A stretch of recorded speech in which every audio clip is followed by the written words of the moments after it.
Go see this film. We don't have Kerry Mulligan with us, alas, this evening, but we do have Alison Owen, the producer of this film. Thank you. It's a great film. And I'm someone who's allergic to history movies, so I did love Elizabeth, actually. I did love it. And we have Sarah Gavron, the brilliant director. And we have, what's her name, for whom the phrase needs no introduction, actually. It's Meryl Streep.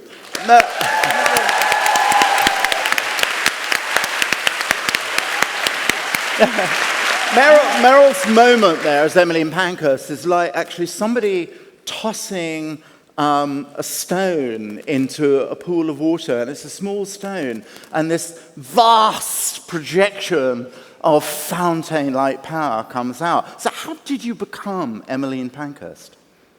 Oh, well, I couldn't even imagine filling those shoes because, honestly, she was someone I read a great deal about, and she had natural charisma. She had it in a time when people were not used to seeing themselves on film. She had no idea what she looked like. And so there is a piece of film that I found in the British Library archive that's 8 seconds long, which is about how long I'm in the movie.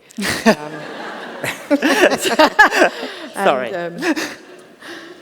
And it's so beautiful because it told me everything. I couldn't hear her, but she came out from behind a curtain, and she had the unself-consciousness and the belief of someone sort of transported by the message. Yeah. And you could see that in her body and in her way of moving. It was so there was some sort of awkwardness. Now, in the film, she wore a cape to be disguised. You'll see when you see the film. She had a double who wore the same cape so that she could not be recognized. And it sort of hid that sort of language of her unself-conscious, deep belief. It's sort of like a painting I saw in the Metropolitan Museum of Art of Joan of Arc moving through the trees and transported by the message that she had. Yeah, you just open your eyes wide, very much as you did when you were talking about it just there. I mean, the amazing thing about it is that she's, the accent could be cut from Downton Abbey, but nothing else. She's a warrior. She says in a speech at Hartford, Connecticut, the famous one in 1913, "I do not look like a soldier and a convict, but I am both." And there's this, the triumph that you have, but you all have really. We'll get on to the business of class and language, which is so beautifully and subtly done in the movie, is to actually redefine ladylike as a warrior, actually. Yes. And do you think about, did you think about that in your body language and in the delivery of the way she leans in a non-Sheryl Sandberg way? She leans in like a warrior. But what is striking is the policeman leans in. Everybody leans in, but she leans towards the hungry sisterhood. That's what's so beautiful about it. Yes, she always stood on the balls of her feet. She was ready to fly or to deliver the speech that she needed to give. But the really amazing, the bravery of these women. These were not women. I remember my grandmother, who was of this era. She said, a woman should be seen twice in her life in the newspaper, once at her marriage and once at her death. I mean, that's the way. And for these women to come out of the cloister, really, and to take these positions. And what was really interesting to me about the study I did about her is that This movement was most upsetting to the powers that be because of its classlessness, because there were women across all classes speaking and acting together. And that was so subversive an idea, class being so important, that that almost more than anything put the brakes on any movement towards allowing the vote. And I also discovered that Mahatma Gandhi was a student here and watched the women as they were arrested, and they would go limp because they were helpless to fight back to the police strength. Yeah. Could we have the one of the stills of Emmeline Pankhurst perhaps speaking while we're... Okay, I think we've got that. Oh, no, that's not Emmeline Pankhurst. Well, she's being arrested. There she which is. is great. Yep. So let me run with that and ask Sarah and Alison, really. When you, I want to ask the basic question about how this came about, but being boring professor, I'll actually slide the second question in, because it's the one that Meryl's just raised, whether or not the issue of class and the kind of socially encyclopedic character of suffragettes was a big motive. Do you want to talk about that? Yeah, well, it was really striking. I mean, when we started developing this, and we spent 6 years, Abby, Morgan, the writer... Did you have trouble persuading people? We had trouble persuading people. It was a political film with all women. Course. We had trouble persuading men to be in it. Yes. Did you really? Well, according to Alison, the agents kept ringing back and saying the male parts just aren't big enough. Well, they really didn't get it, did they, actually? Sorry, I but when we started research... Did they say, could Ben Whishaw be a bit nicer? They did, yeah. Well, yeah, okay, all right. Yeah. But we went into the archives, went into the Museum of London, into the Women's Library, and we found these incredible testimonies from the working women. And it struck us that these women are often in the shadows. You know, we could have done a biopic of Emmeline Pankhurst, and we all know we can never get enough Meryl, and that would have been wonderful. But we decided that there was something about telling the story of the ordinary working woman, the woman with no platform, with no sense of entitlement, who went on this journey to activism, these women who lost so much in the process. And they were, despite the apartheid of Edwardian Britain in terms of class, they were working alongside middle and upper class women, and they were at the vanguard of change. They were the foot soldiers of the movement, did so much, and their accounts sounded so contemporary, and the issues they were dealing with are issues that echo issues around the world today. You know, the pay gap, the gender pay gap, sexual abuse in the workplace and home, custodial rights over their children, and many more. So that felt the most accessible way for us to make a story about this piece of history, but make it speak to now. Yeah. Did you think of this up together? You'd worked together before, hadn't you? Yes, we'd worked together on a film called Brick Lane, which I'd produced and Sarah had directed. And so Sarah we'd sort of separately been thinking about doing the same thing, and I had a conversation with a financier saying that I wanted to make a movie about suffragettes, and they agreed to finance it. So I was thinking, this is the first steps. And Sarah and I were still in the cutting room on Brick Lane, and I said, any interest in doing a movie about the suffragettes? And Sarah was like, oh my God, I've been wanting to do that for about 4 or 5 years. I've been thinking about it. So that's when we started talking, and we were both agreed that what we wanted to do was actually, blow the image of the sister suffragette out of the water. That the image most people have of suffragettes is pretty much from Mary Poppins and Mrs. Banks with the sash around her. And having also done a movie called Save Mr. Banks, I felt slightly guilty for perpetuating that image, and felt like I really needed to do something about it. So yeah, the genteel middle-class characters were not what we were after at all. We wanted to make something that was raw and visceral, and that would be resonant with today's women, today's audience, and that would show them as they really were, the guerrillas of their time. There was nothing sedate about them at all.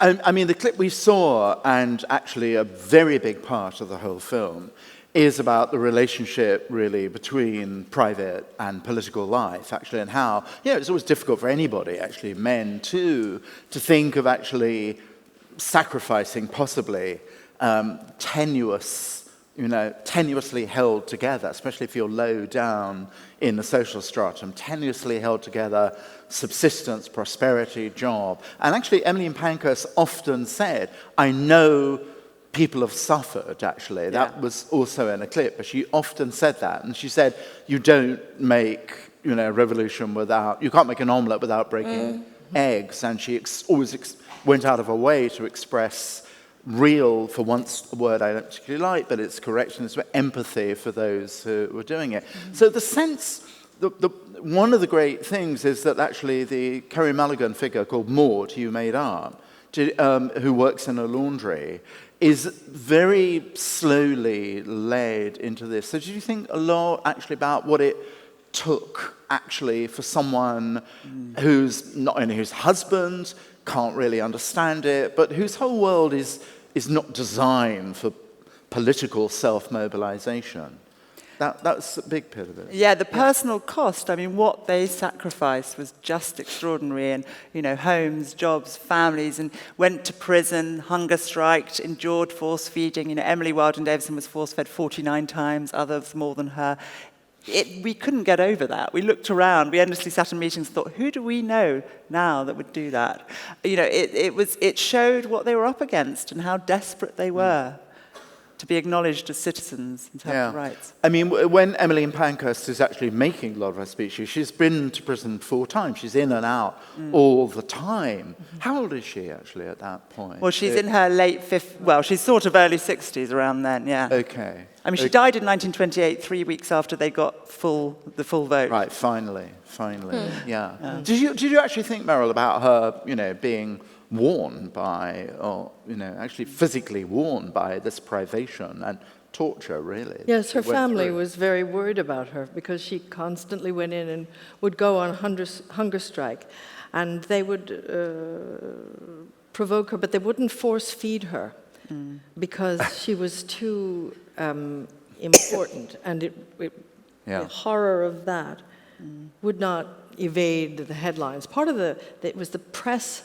suppression that was so invidious in this time, that they would have mass rallies, and there was no coverage of it. There was the police surveillance, sort of secret policing methods were invented to surveil the women's movement. They've never been done before, that they'd take photographs of people and study them and then harass them. Can we have that still up, actually, of the surveillance photographs, which you put it up before? Yeah, there we are. That's one of the two. The figure, the woman third from the left, as you're looking, is called Kitty Marion, and this actually was her stage photo. It's a kind of theatre agency photo. Yeah. The rest are taken, actually, as they come out of prison. And I think number 17 is a woman called Evelyn Manester. And when I know this boringly, shameless plug, forgive me, everybody, but we deal with this in the program aired last night. And you can see the originals of these photos in the show at the National Portrait Gallery. Evelyn Manester is really physically broken and bent by this and emaciated. The government, and you all know this, had the extremely sinister policy called the cat and mouse policy, which began by thinking that Emmeline Pankhurst was so rhetorically and morally powerful and significant, you couldn't indeed damage her. What they did was actually let women go and then until they got better and then re-imprison them.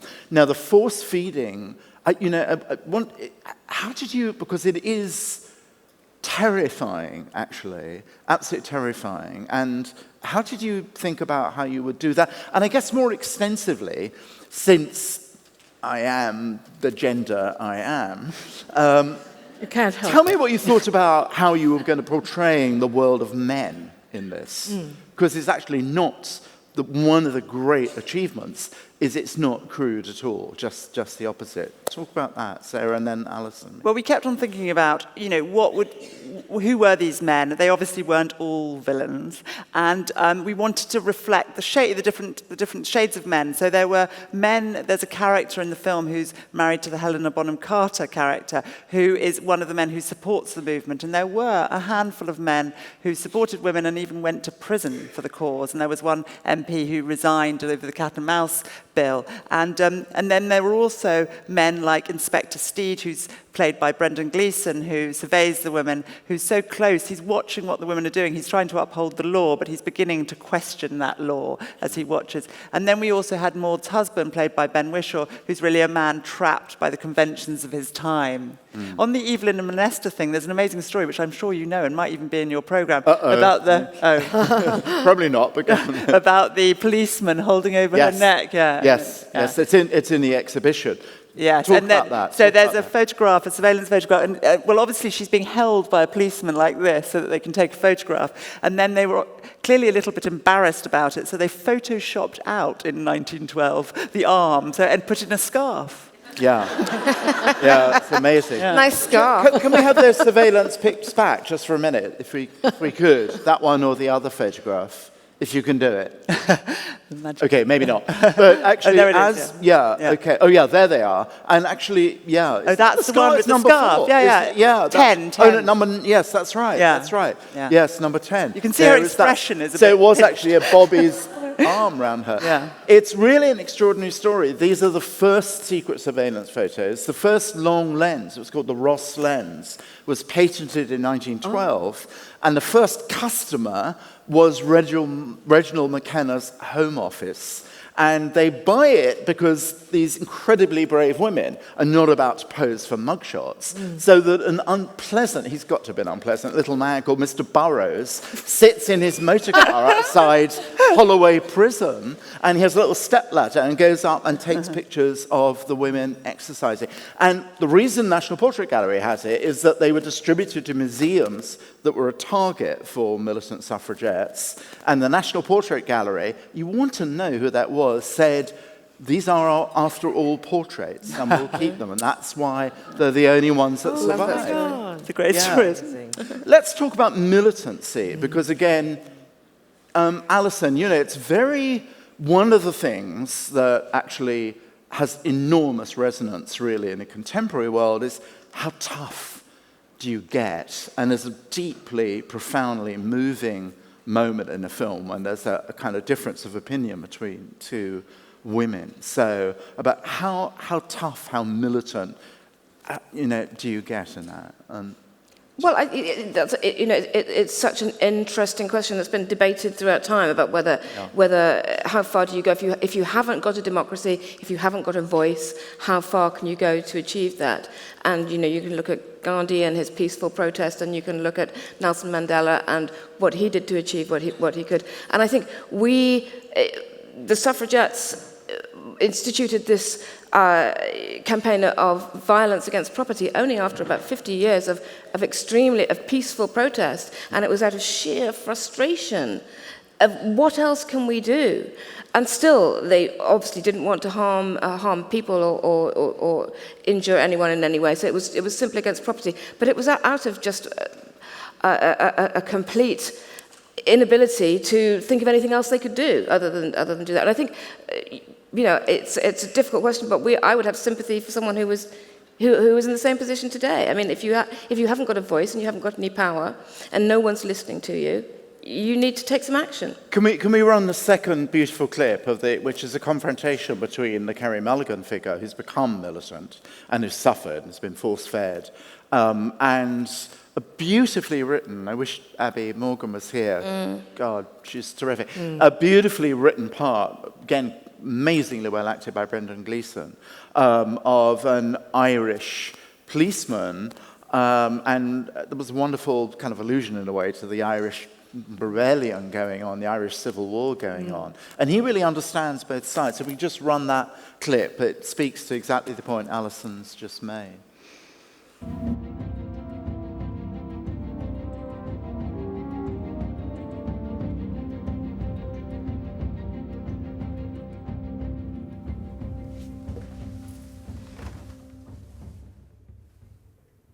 You know, there was a housekeeper on her way back when the bomb went off. She forgot her gloves. If she was 2 minutes later, what would that have done for your cause? Violence doesn't discern. It takes the innocent and the guilty. What gives you the right to put that woman's life at risk? What gave you the right to stand in the middle of a riot and watch women beaten and do nothing? You're an hypocrite. I uphold the law. The law means nothing to me. I've had no say in making the law. That's an excuse. It's all we We have. break windows. We burn things, because war's the only language men listen to. Because you've beaten us and betrayed us and there's nothing else left. Then there's nothing left but to stop you. What are you going to do? Lock us all up? We're in every home. We're half the human race. You can't stop us all. You might lose your life before this is over.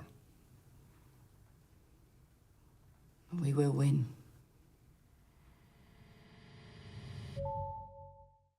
Yeah. She's so good, isn't she? She's so good. And what do you think the suffragettes, if the Mrs. Pankhurst and her two daughters and Emily Wilding Davidson had not been killed by the horse and the rest of them were here this evening, a woman in the world, what would they be telling us that is their cause now? Don't give up the fight.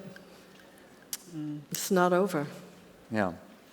Do you think there's more of a fight? I mean, do you think actually, you know, you said Emmeline died in 1928, the year in which finally all women got the vote. And when did they get the vote in Switzerland? Like 71. Last Tuesday, wasn't it? You know, yeah. And they make such good chocolate, it's so surprising. Yeah, right. And, you know, if we're really lucky, Saudi may allow women to drive and so on. And the Vatican. Do you all think that it's And the gone Vatican. backwards, as Tina said earlier on, and this would be horrifying to the suffragettes?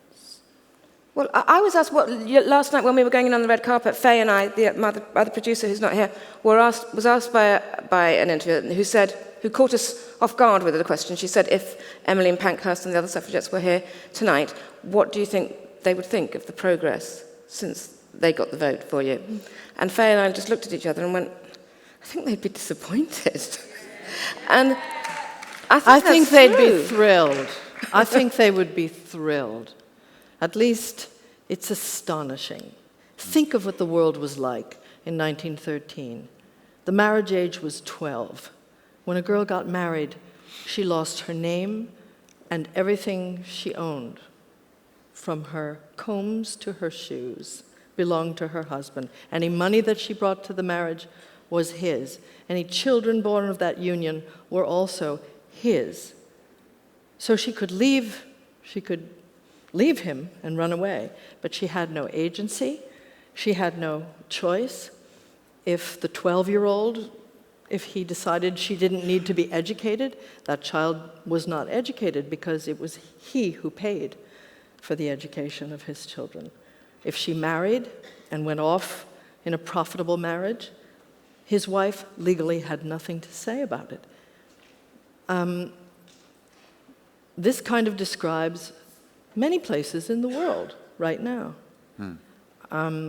We have a sex trafficking business that is $90 billion, second only to arms dealing, and it deals mostly in little girls and women. But half of the women in America half of the people in law school in America are women, more than half in medical school. We're making incursions in business. We're coming up from the bottom. It's just that upper echelon we haven't broken through. And women's issues are men's problems. Yeah. So, yeah. Sarah, do you want to say something about that? Yeah, I think picking up on what Meryl said about progress, you know, one of the things that struck me when we looked at when we were researching was that in 1918 and then 1928, when women got the vote fully, a slew of legislation came through, and that legislation instantly changed women's lives. Marriage laws. Yeah, it changed the marriage laws. It allowed them to become solicitors, to sit on juries, to have parental rights. And it struck me, we need to be represented, because when you're represented, governments, there are laws that affect you. And now we've become so complacent about that, when young people don't vote, and young women particularly don't vote, the government then, the pensioners do vote, so the government looks after them and not after the young people. How important it is to be counted, how far we have come, how much progress we have made. And actually, filming in Parliament for us, because we were the first ever commercial film crew to get access to Parliament, felt like a real marker of how far we've come. Because there we were, this predominantly female cast and crew, standing in the place that had barred women for centuries, recreating an anti-government riot in the courtyard. And that was great. But the most interesting thing that's happened in Westminster. I know, thank God. Cameron came to watch. But again, we have all over the globe many, many battles to fight, and we still have battles here. Yeah. So the fight goes on. Still so far to go. I mean, that's what I think is Yeah.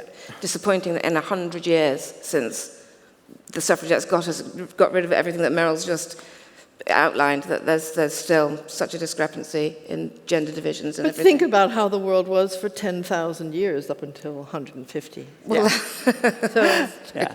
Well, that's a big leap if you look at it like that. We're here, at this inspiring women in the world. But I mean, look at us, and we're all privileged, Western, as it were. Is it the case that there's actually women in two worlds, and the world divides between those who are the beneficiaries, the legatees of the sacrifices represented in your beautiful, moving film, and the rest of the world? I suppose I want this film to happen in the Sudan, in northern Nigeria. And, is that, we're honoring the work and the extraordinary physical bravery and moral power, but it's hard and dangerous in ways they knew, but can we get it out there? We really have two worlds of women's achievement, don't we? We do. Even here, there's activism, a new activism, which I think is really exciting, and people are, like Laura Bates with Everyday Sexism and Caroline Criado Perez with the banknote. So, there are different scales of problems, aren't there? As you say, the world does divide up, but we must also pay attention to here. So, I agree with what you've said. There are different worlds. And we thought about showing this film in Saudi Arabia, but we just found out there are no cinemas. There are no cinemas. there are DVDs, baby. They watch their DVDs. Everybody. DVDs. I have so many Saudi Arabian fans, and if there are no movie theaters, I don't know where they're seeing it. Hey, okay, onwards, take it. We want that, Tina. We want women in the world to be in Riyadh next, actually, and begin with showing this film. Thank you so much. Tina, I think, where are you? You want to be saying something as well. Thank you three very much. Thank you, Gavron. Thank you. Thank you very much. Hey, Meryl. Thank you. Hi, well done. Thank you. Thanks, Sarah. Darling. Thank you so much. Wonderful, wonderful panel. The three incredible women who would have had no trouble getting the vote. Meryl is always my co-host in New York, and it's wonderful to have you back. I'm thrilled to be voice here. is so Thank important. You. So glad that everybody's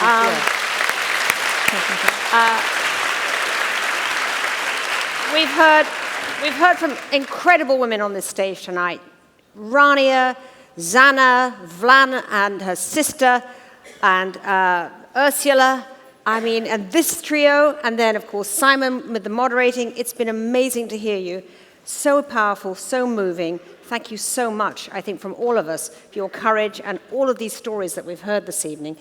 If any of you haven't yet seen Simon's show that was on last night, The Face of Britain, it is great. You should binge watch it when you can get the next few weeks. And go and see the exhibit in the National Portrait Gallery, which goes alongside it, where I am going on Saturday, Simon. So thank you so much. Tomorrow we start at 9:30, bright and early. We have an incredible array of people tomorrow. We have Home Secretary Theresa May, we have Sister Rosemary from Uganda, Lema Bowie from Liberia, we have Nicole Kidman, we have Nicola Sturgeon, extraordinary women, and that's just to name a few, so I hope you'll all be here 9:30 tomorrow, and I really thank you tonight for coming to the very first night of the very first Women in the World Summit in London. Thank you. Bravo. Good for you. Bravo. Bravo. And bravo on the wonderful film.